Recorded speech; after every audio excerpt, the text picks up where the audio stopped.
invitée aux Arc Film Festival, un festival 100% certifié neige et fromage fondu. C'est la deuxième fois qu'il m'invite et je suis trop contente. Mais cette année, je serai aussi accompagnée de mes stars, Amaury et Mélanie. Le prime de l'humour est à son max. Comment ça va? Ça va, je suis très heureux d'aller aux Arcs. C'est vrai. Vous allez nous suivre pendant 5 jours. Attention, préparez-vous, il va y avoir beaucoup de rebondissements. Si vous n'avez jamais vu Clélia sous la neige, préparez-vous. Il rêve. Jamais je vais aller sous la neige. Je suis bien arrivée aux Arcs et comme l'année dernière, j'ai un appartement pour 15 personnes et c'est ok. On va faire un petit room tour. On commence avec l'entrée. Donc là, il y a une énorme pièce à vivre. J'adore. Je trouve ça trop mignon. Il faut que je vous montre la vue pour une fois que j'arrive pas la nuit. C'est très beau, n'est-ce pas? Il y a même une petite terrasse, mais bon, on peut pas y aller malheureusement. La cuisine. Oui, bah j'ai commencé à m'étaler. Il y a quoi? La salle de bain et le traditionnel coucou du miroir, j'ai une baignoire, ça c'est ma vie. Et je vous montre la chambre, très chouette aussi. Voilà, chambre avec vue, je sens que je vais bien dormir. Mon accréditation prête, il était temps d'aller retrouver les copains. Ma foi ou pas. On loge à Arc 1950 et c'est vraiment adorable le village du Père Noël quoi. On s'est pris un petit chocolat chaud avant d'aller voir le premier film de la journée. Bonjour, alors écoutez, tout va très bien, je suis en compagnie de la Manu du cinéma. La Manu du cinéma, si vous ne la connaissez pas, elle adore le cinéma, elle adore la Manu.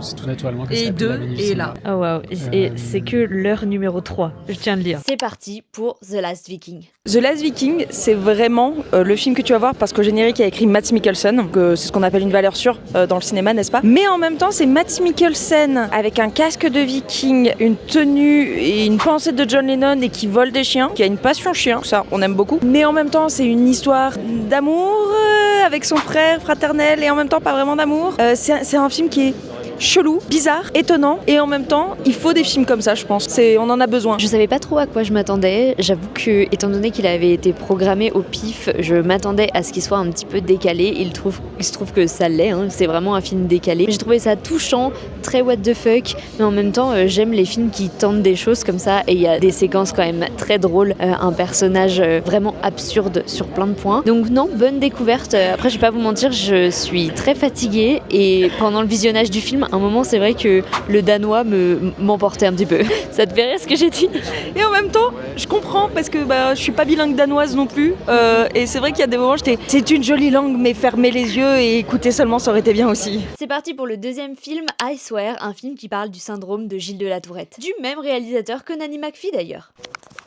J'avais si soif, vous avez même pas idée. Bon, du coup, le film qu'on a vu, I Swear, pour moi, c'est vraiment un film d'utilité publique, genre. Ça nous apprend beaucoup sur le syndrome de Gilles de la Tourette, de ce que ça fait de l'avoir. Enfin, en tout cas, on est vraiment du point de vue de gens qui l'ont, et en particulier de John Davidson, qui a changé beaucoup de choses pour la communauté qui en souffre, je pense, qui a aidé la reconnaissance, en tout cas en Europe. Donc c'était très chouette comme film. C'est hyper drôle parce que c'est réalisé par celui qui a réalisé... Enfin, le réalisateur, c'est celui de Nanny McPhee. Je sais pas si vous connaissez ce film, j'espère pour vous, parce que quand même, il est foncièrement génial. Et c'est vraiment un de mes films d'enfance, donc c'est drôle de le voir traiter de ce genre de sujet. Voilà, ça sort le 8 avril, et je pense que c'est... Voilà, d'utilité publique, c'est le bon mot en vrai. Deuxième jour au Festival des Arcs. De bon matin comme toujours. Si vous saviez où on va ce matin, vous allez halluciner. Réveille bientôt parce que ce matin, on a rendez-vous pour un petit déjeuner très spécial. Direction les télécabines. Alors comment on se sent ce matin? Écoute, je suis plutôt en forme, j'ai pas beaucoup dormi, mais je suis en forme, peut-être moins de tout à l'heure. En tout cas, je suis très heureux, il y a de la neige.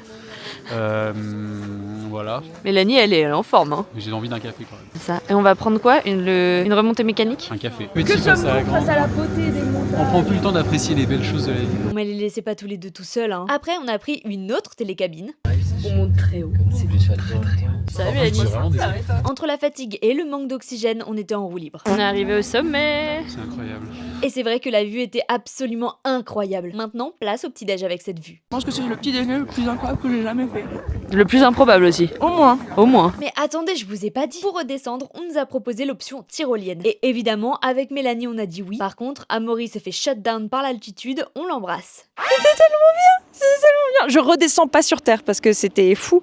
Mais vraiment, tu te prends 117 km/h dans la tronche, 1500 mètres de dénivelé. Ça dure 1 minute 10. J'ai tous les chiffres. C'était incroyable et j'ai envie d'y retourner. Ça vivifie de bon matin, comme on dit. Je confirme, c'était assez incroyable cette descente. J'en ai pleuré dans mon masque et j'ai cru que mon bonnet il allait se barrer.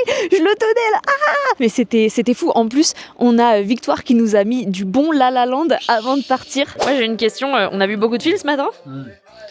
4. Il y a eu un film d'horreur qui s'appelle La tyrolienne. La Tyrolienne infernale. Tyrolienne, par contre, je sais pas si tu te souviens, mais il y avait Daniel Brühl C'est vrai. en personnage principal. Et C'est vrai. pour Sous la neige, c'était Isabelle Adjani. Pour se remettre de nos émotions, on a mangé des plats à base de fromage, évidemment. Puis à 15h, on a testé le café des Indés et c'était ultra intéressant. Enfin, j'ai pu voir mon film de la journée et pas des moindres vu qu'il s'agit de La Maison des Femmes qui reçoit ce soir le prix Déplacé des montagnes. Je trouve que c'est un film important, un film nécessaire sur la Maison des Femmes qui est un dispositif qui n'est pas forcément connu de tous, donc c'est très intéressant de le mettre en lumière. C'est un film qui est à la fois drôle, beau, touchant et... Putain, je sais plus quoi dire, je suis fatigué. Attends, je la refais. T'es énervé là, je chante. Ah mais je t'avais dit une phrase mais c'est ok. Je trouve que c'est un film important qu'il faudra mettre en lumière parce que la Maison des Femmes c'est un dispositif qui n'est pas connu par tous. Ce système et ce dispositif méritent d'être mis en place, qu'il n'y en a pas assez et qu'il faudrait mettre les moyens. Et montrer aussi que les violences faites aux femmes, c'est pas un sujet anecdotique comme on peut le faire comprendre dans le film à travers une certaine scène avec les médias, etc. Je trouvais le casting incroyable et parfait. Karine Viard en rôle de tête de fondatrice de cette maison qui était aussi excellente. C'est vraiment un film d'utilité publique. Pour moi, c'est hyper important de mettre en avant ces récits-là qui sont des récits actuels, qui sont des récits récents et qui mettent en lumière le travail des personnes qui font tout pour que les violences faites aux femmes s'amoindrissent, pour que la réparation des victimes soit possible. C'est tellement important de parler de ces sujets, on en parle encore tellement peu. On sait à quel point pendant le Covid, les violences faites aux femmes, elles ont explosé et le film en parle aussi. Je pense qu'il faudra vraiment pas passer à côté quand ça va sortir. Good morning les darks, ou ce bon matin, on va aller petit déjeuner avant d'aller faire des interviews et après ça va être full film contrairement à hier où j'ai vu qu'un seul film. Aujourd'hui normalement on va en voir 3 si on y arrive. C'est parti. On prend tous le petit déj ensemble le matin, c'est trop sympa. Et on a déconstruit ici, on a suivi là. J'ai aussi interviewé une partie du casting de La Maison des Femmes et comme j'ai adoré le film, bah c'était un plaisir. Comment ça va? C'est la fatigue. On est content d'avoir fini les interviews.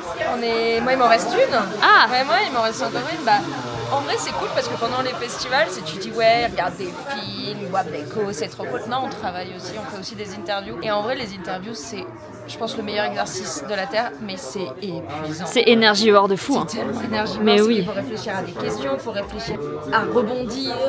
Ouais. C'est super comme exercice, mais juste là, mon cerveau, avec 4 heures de nuit par sommeil parce que je réfléchis trop, pas ouf, pas ouf. Là c'est cool parce que je bois un petit... Elle a eu des récompenses. Oui. Ah tiens, la vôtre.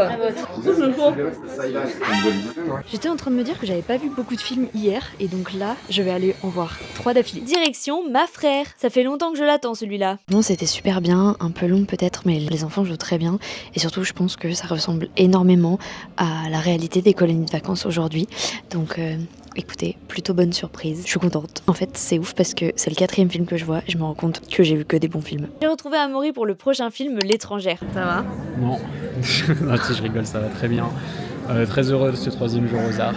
On va voir un super film qui s'appelle L'étrangère, qui est l'alter ego de l'étranger. Bon alors j'en ai pensé quoi? Alors L'étrangère, écoutez c'était pas si mal pour le coup. Il est un petit peu en dessous vis-à-vis des autres mais en vrai ça va. Ça parle de sujets importants, je pense juste que la fin est un petit peu bâclée et c'est ce qui a dû pêcher un petit peu. 3e et dernier film de la journée pour moi, on s'attaque à Little Troubles Girl. Ah Little Troubles Girl, je suis un petit peu déçue en vrai, je m'attendais pas à ça et en fait c'était un petit peu trop long pour être un dernier film qu'on voit en festival sur une journée, enfin c'était le 3e. Je pense que le sujet il aurait pu être traité différemment ou mieux. Alors c'est magnifique, c'est très très beau mais l'histoire elle m'a pas emporté du tout. Tous les arcs, 3e jour et toute la matinée je vais avoir la chance d'aller skier. Avec notre forfait on a le droit à une journée de ski et donc j'ai trop hâte. Évidemment je n'ai pas filmé le ski avec ma caméra donc voilà quelques rushs de mon téléphone. J'ai passé la matinée à faire du ski, c'était trop bien. Maintenant on va bosser un peu parce que ce soir on fait la TV line de la cérémonie de clôture. Maintenant, on s'en va à la cérémonie de clôture. Trop hâte d'interviewer tous les invités. On est sur la TV line. On est où, Amaury? J'ai interviewé des gens. T'es content? On a interviewé plein de personnalités du cinéma. Franchement, pour une première, c'était top. Puis c'était l'heure du palmarès. Mais avant, je devais absolument vous montrer Daniel Brühl au moins une fois dans ce vlog. Bonsoir, je suis très content, très heureux Peut-être ici. Prix du meilleur court-métrage pour Beyond Silence. Prix Ciné Europa pour Las Palomas, le coup de cœur d'Amaury. Prix des cinglés du cinéma pour Trois adieux. Prix du public pour I Swear, mon coup de cœur. Prix des jeunes encore pour I Swear. Meilleure musique pour Nobody Against Putin. Prix d'interprétation encore pour I Swear, décidément. Prix du jury pour Little Troubled Girl. Et enfin la flèche de cristal pour Nobody Against Putin. Et on finit avec le film de clôture, l'affaire Bojarski. Bon bah le Festival des Arcs c'est terminé, j'ai encore passé une super édition. Ça a beaucoup changé par rapport à l'année dernière parce que ça s'était fait un peu à la va-vite et j'avais eu accès à aucune soirée, à aucun dîner, à rien. Et cette année, non seulement j'avais accès à tout, mais en plus on avait carrément des chauffeurs pour nous emmener à toutes les séances, ce qui fait que j'ai pas galéré comme l'année dernière. Donc ça vraiment c'était trop cool et j'espère que je pourrai revenir encore l'année prochaine. Merci au festival de m'avoir invité et nous on se retrouve en janvier pour le festival du film politique de Carcassonne où, breaking news, je serai jury court-métrage. Bisous!